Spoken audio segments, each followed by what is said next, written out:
There is a night I still remember clearly. I was sitting on the bathroom floor, not because anything dramatic had happened, but because the coolness of the tiles felt grounding in that moment. I had my phone in my hand, scrolling through months of conversations, and for the first time I stopped trying to explain them away. I simply looked at the pattern. Every conversation had started because of me, every single one. I had been the person who broke the silence, sent the message, checked in, followed up, offered warmth, and tried to keep the connection alive. Seeing all of those conversations together made something inside me shift. It wasn't exactly sadness. It felt deeper than that. It felt like mourning the realization that beneath all my effort was a quiet hope that if I kept showing up long enough, eventually they would turn around and choose to show up for me too. I had believed that consistency might eventually unlock something inside them. Maybe if I loved them patiently enough, communicated gently enough, and stayed available without demanding too much, something would finally change. Maybe one day they would become the person who reached out first, who noticed my absence, who felt the distance and wanted to close it. That hope can become incredibly powerful because it makes you believe your next action might finally produce the response you've been waiting for. But after living through this dynamic myself and hearing similar stories from so many people, I began to realize we're often asking ourselves the wrong question. We keep wondering what message will make an avoidant person initiate, what behavior will make them miss us, or what approach will finally convince them to come closer. Those questions are understandable because when someone pulls away, your mind naturally searches for an explanation and a solution. You start believing there must be some perfect combination of words, timing, patience, distance, affection, or silence that will create the response you want. But notice what's happening underneath those questions. You're still placing yourself in the position of managing another person's behavior. You're trying to discover the right strategy that will cause them to move toward you, and that can keep you trapped in the same exhausting cycle. Instead of asking what you need, you're constantly studying what they need. Instead of noticing what the relationship is actually giving you, you're calculating what you should do next. Eventually, the question has to change. It becomes less about how to make them reach for you, and more about understanding why you keep waiting for someone who isn't reaching.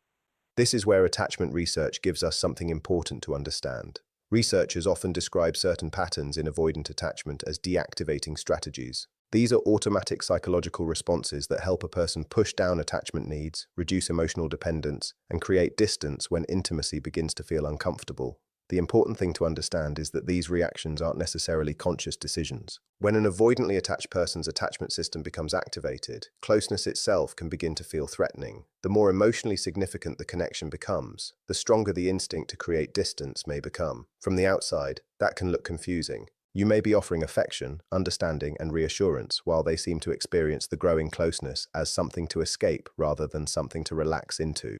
For many people with strong avoidant patterns, these responses can be tied to early experiences in which emotional needs weren't consistently welcomed or answered. A child who repeatedly learns that expressing vulnerability leads to dismissal, rejection, emotional unavailability, or disappointment may eventually stop expressing those needs openly. The child adapts. They learn to rely on themselves, minimize what they feel, and stop expecting comfort from other people. What once helped them function in a difficult emotional environment can later become an automatic relationship pattern. That doesn't mean every avoidant person had the same childhood, or that attachment patterns can be explained by one simple cause, but it helps explain why closeness can trigger defenses that seem irrational from the outside. And this is where things can become especially painful for the person who loves them. You may be showing up with genuine patience. You may be trying to communicate respectfully, giving them room, offering affection, and making the relationship feel emotionally safe. Yet their internal system may not experience all of that warmth as pure safety. Some part of them may read growing emotional closeness as pressure or loss of independence. That doesn't necessarily mean you're actually pressuring them. It means their internal alarm system may have learned to link intimacy with vulnerability and vulnerability with danger. Understanding this distinction took me a long time because I kept translating their withdrawal into a statement about my worth. I thought their distance meant I wasn't loving correctly. Eventually, I began to understand that another person's defense mechanism is not automatically a measure of the value or quality of your love. But there's another part of this story that matters just as much, and that's the timeline. What happens over time isn't only about what the avoidant person is doing. Something is happening inside you as well. There's a progression, and within that progression is a point where the entire dynamic can begin to change. Most people look for that turning point in the avoidant person's behavior. They wait for the message, the confession, the sudden realization, or the moment the other person finally becomes emotionally available. But the deeper turning point often begins somewhere else. It begins when you stop organizing your behavior around trying to create a particular response from them. To understand why that matters, we have to look at the first stage, the one I think of as the performance stage. The performance stage is where you begin adapting yourself around the other person's emotional limits. Maybe you're already in this stage, or maybe you've been there before and keep finding yourself back in it. You become extremely observant. You learn their patterns, memorize their moods, notice how long they usually take to respond, and start calculating how much closeness might be too much. You become softer, more accommodating, and increasingly careful about how you express your needs. You tell yourself you're simply trying to understand them better. You start researching avoidant attachment, watching videos about emotional regulation, reading about nervous system responses, and studying relationship dynamics. None of that is inherently wrong. Understanding psychology can be helpful. The problem starts when knowledge becomes another tool for constantly adjusting yourself so someone else never has to feel uncomfortable. You may start measuring every interaction before you even have it. Should I text first? Should I wait? Was that message too emotional? Did I give them too much attention? Should I pull back now? Maybe I should give them more space. Maybe I should act less interested. Maybe if I stop asking questions, they'll come closer on their own. Slowly, the relationship becomes something you manage rather than something you experience. Your attention moves away from your own emotional reality and toward monitoring theirs. You begin treating their comfort as the central condition that determines whether connection is possible. And because you're constantly adapting, you may even believe you're getting better at relationships. But underneath that apparent patience, something else may be happening. You may be learning to silence yourself so thoroughly that you no longer recognize the difference between healthy understanding and abandoning your own needs. This is why the performance stage can become so exhausting. You're not simply loving someone. You're continually trying to calculate the safest version of yourself for them. You monitor your words, your timing, your emotional intensity, and even your expectations. You become afraid that asking for too much will push them away, while asking for too little keeps you emotionally hungry. So you compromise again, you wait a little longer, you send another gentle message, you tell yourself they're just overwhelmed, you explain their silence through everything you've learned about their attachment style. Eventually, understanding them becomes easier than admitting what their behavior is doing to you. And that is the trap. You can become so focused on understanding why someone behaves the way they do that you forget to ask whether the relationship, as it currently exists, is actually meeting your needs. The deepest shift begins when you stop confusing compassion with endless accommodation. You can understand why someone withdraws without deciding that you must endlessly tolerate the withdrawal. You can recognize their attachment patterns without making yourself responsible for healing them. You can have empathy for their fear of intimacy while still acknowledging your own need for consistency, reciprocity, affection, and emotional presence. These truths can exist together. Their history may explain their behavior, but an explanation doesn't automatically make the behavior sustainable for you. And once you begin seeing that distinction clearly, the focus starts moving away from the question of how to make an avoidant person choose you, and toward a much more important question: what kind of relationship am I willing to be part of? And what happens when I stop performing for someone's emotional availability? That is where the real turning point begins. Not when you discover the perfect text, not when you master the perfect amount of distance, not when you finally figure out how to make someone afraid of losing you. The shift begins when you stop treating their response as the final verdict on your worth. You stop believing that one more effort will finally prove you're lovable enough to be chosen. You begin observing instead of chasing. You notice actions instead of building your future around potential. You allow their behavior to give you information rather than immediately turning it into a problem you have to solve. And strangely, this is often the moment when the entire dynamic begins to feel different. Not because you've finally learned how to control them, but because you've started reclaiming control over the one person whose behavior you can actually influence: yourself. You genuinely begin trying to become a person whose presence feels comfortable enough for them to move closer to, and there is something deeply sincere about that. When you love someone, it's natural to want to understand what makes them feel safe, especially when you know they struggle with emotional closeness. There's nothing wrong with wanting to meet someone with patience and compassion, but there's a pattern that can quietly develop between two people without either one intentionally creating it. One person reaches for connection, and the other feels an increased need for space. Then that withdrawal makes the first person reach even harder. The more one moves forward, the more the other steps back, and the cycle starts feeding itself. Neither person necessarily wakes up intending to create this dynamic, yet each person's attempt to regulate themselves can accidentally become the exact thing that activates the other's defenses. This is often described through the pursue-withdraw cycle, where one person's protest behavior and the other's deactivating response continuously reinforce each other. You seek reassurance because you feel distance, and they create more distance because they experience your increased pursuit as emotional pressure. Then, their withdrawal intensifies your uncertainty, which makes you seek even more reassurance. Before long, both people are responding to the other person's coping mechanism, rather than responding to the actual relationship in front of them. And I want you to understand something important here. Your love did not create their avoidant attachment. You are not responsible for the defenses they developed long before meeting you, but your repeated pursuit can sometimes keep the environment around those defenses active. Without meaning to, you may be confirming what their nervous system already expects, that closeness will bring demands, that intimacy means pressure, and that emotional connection requires them to brace for discomfort instead of simply experiencing safety. Then you reach the second stage, which I think of as depletion. This is where all that effort begins taking a serious toll on you. At first, you may barely notice it. You simply feel a little more tired, a little more anxious, a little less emotionally settled, but eventually the exhaustion becomes hard to ignore. It isn't the kind of tiredness that disappears after one good night's sleep. It's the exhaustion that comes from constantly monitoring yourself. You have spent so much time considering what they might feel, how they might react, and what might make them pull away that you start losing touch with your own natural responses. You know when their tone changes. You know what their silence usually means. You recognize their withdrawal patterns almost instantly. You've become incredibly skilled at reading them, but somewhere along the way, you stopped asking yourself what you were feeling. You may realize you've been filtering your personality for so long that being completely yourself feels strangely unfamiliar. You soften your requests before making them. You reduce your expectations before expressing them. You convince yourself that needing consistency is unreasonable because you know they struggle with intimacy. For an avoidant person, developing a greater capacity for intimacy generally requires repeated experiences in which closeness doesn't automatically lead to loss of autonomy, overwhelming demands, or emotional punishment. Safety is built gradually. That can mean learning how to move towards someone without feeling trapped, allowing vulnerability without immediately retreating, and discovering that connection doesn't have to erase independence. But their healing cannot be carried by their partner. What you can do is show up differently. You can approach without chasing. You can give someone room without turning that space into abandonment. You can communicate warmth without flooding them with reassurance requests. You can remain emotionally present without making yourself constantly available. There is a way of loving someone that doesn't involve running after them. It feels steady rather than frantic. It's open without being desperate. It offers connection without turning connection into a demand. And the most important difference isn't always visible in the behavior itself. Two people can perform the exact same action for completely different reasons. You can give someone space because you're trying to make them miss you, or you can give them space because you respect their autonomy and refuse to abandon your own.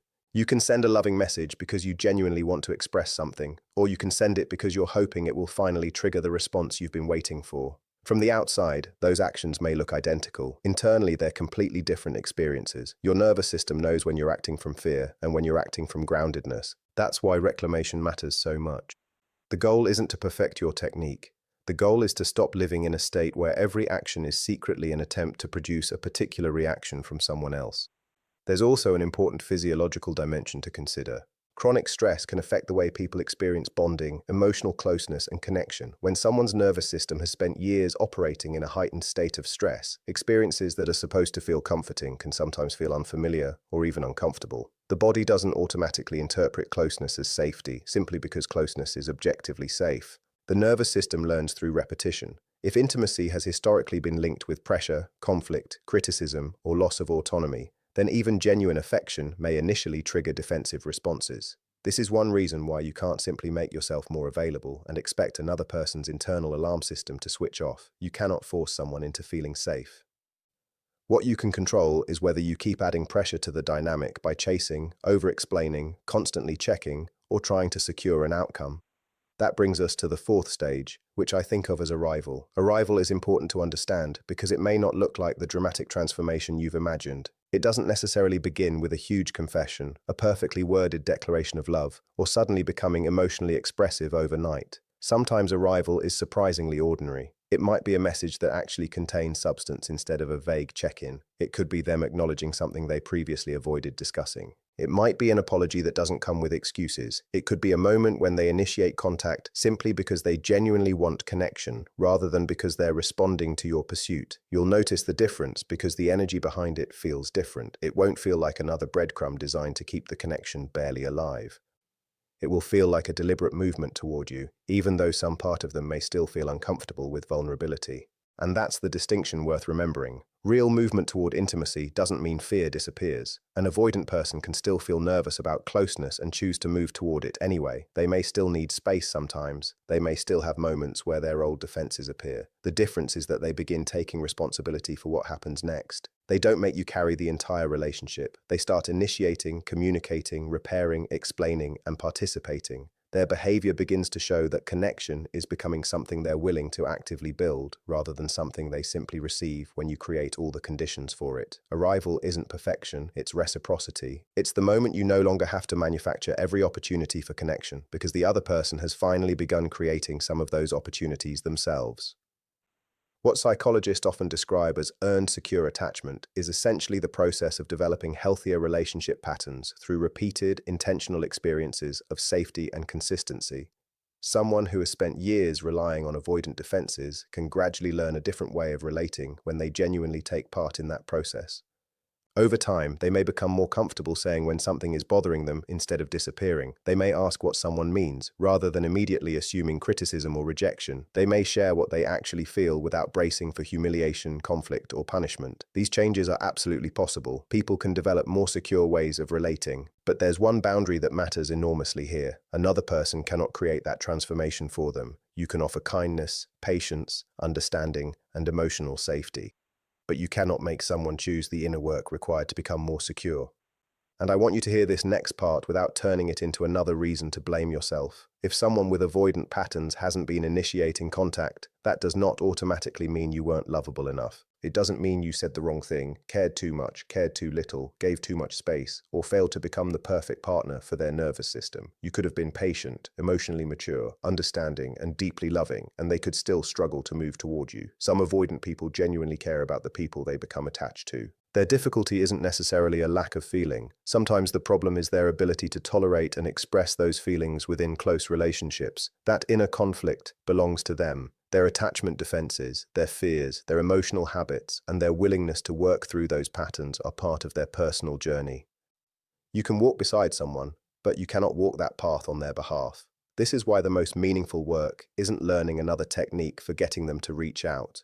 It isn't finding the perfect text, becoming more mysterious, calculating the right amount of silence, or figuring out exactly how much affection their nervous system can tolerate. The deeper work is building a life that remains meaningful, even if they never move toward you in the way you hoped. And I don't mean that as some cold lesson about independence. I mean genuinely looking at your life and asking what you want from love.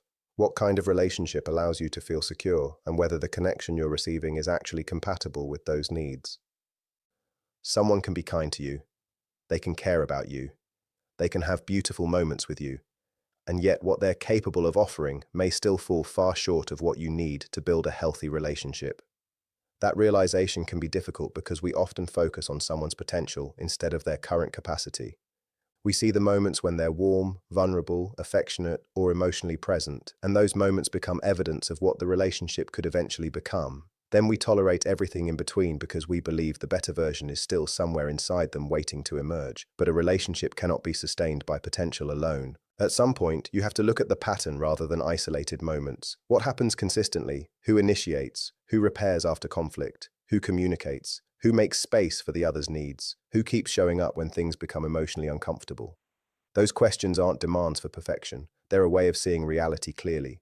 You don't have to demonize someone to admit that what they currently offer isn't enough for you. Compassion and honesty can exist together. Something changes when you finally stop performing for another person's emotional availability, and I don't mean suddenly becoming cold, withholding affection, or pretending you don't care. I mean reaching a point where your well-being is no longer something you're willing to trade for the possibility of getting a particular response from them. You stop asking yourself how to become easier to love. You stop adjusting every part of yourself to prevent their withdrawal. You stop treating their distance as a problem that requires another effort from you. And when that happens, something shifts whether they change or not. You become less reactive. Your attention comes back to your own life. Your decisions become clearer. You can still care about them without constantly monitoring them. And ironically, this is also the kind of emotional environment in which an avoidant person's own feelings may have more room to become noticeable, because you're no longer filling every moment of distance with pursuit. But please don't turn that into another strategy. Don't hear this and think, so if I finally stop chasing, they'll come back. That's just the old pattern wearing a different outfit. You'd still be doing something for the purpose of producing their reaction. You'd still be waiting for a reward. Genuine reclamation means you stop making their return the definition of whether your growth worked. If they reach out, you evaluate what they're actually offering. If they don't, you continue living. You aren't standing at the door hoping they'll finally knock because you became distant enough. You're building a life where the door isn't the center of your existence anymore. And that is a very different emotional position. You're no longer trying to manipulate their attachment system. You're allowing reality to reveal what they're capable of, while making sure you don't disappear from your own life in the process. You already understand that you cannot chase someone into genuinely choosing you. Somewhere inside, you know the harder truth is that you also cannot wait yourself into being chosen. Waiting can look peaceful from the outside while being incredibly anxious underneath. You may tell yourself you're being patient, but if every day is organized around whether they text, whether they miss you, whether they finally understand your value, then you're still holding your breath. You're still placing your emotional life on pause. You're still checking for evidence that your efforts mattered. And that's why the bathroom floor matters as a metaphor. It's the image of someone searching backward through every conversation, trying to find proof that they were enough, trying to identify the exact moment they could have done something differently, trying to turn another person's inability to reciprocate into a verdict about their own worth. But your love was not the problem. Your capacity to care was never something you needed to apologize for. You didn't become less worthy because someone struggled to receive closeness. You didn't become unlovable because another person's defenses were stronger than their ability to connect. And you don't have to spend the rest of your life proving that your love was sincere. It already was. The question in front of you now is much quieter and much more important. Are you willing to take some of that love you've been directing outward and begin directing it back toward yourself? Not as revenge, not because they don't matter, not because you suddenly stopped caring, but because you matter too. Because your emotional energy is precious, because your future deserves your attention, and because love becomes something entirely different when you no longer have to abandon yourself in order to keep offering it to someone.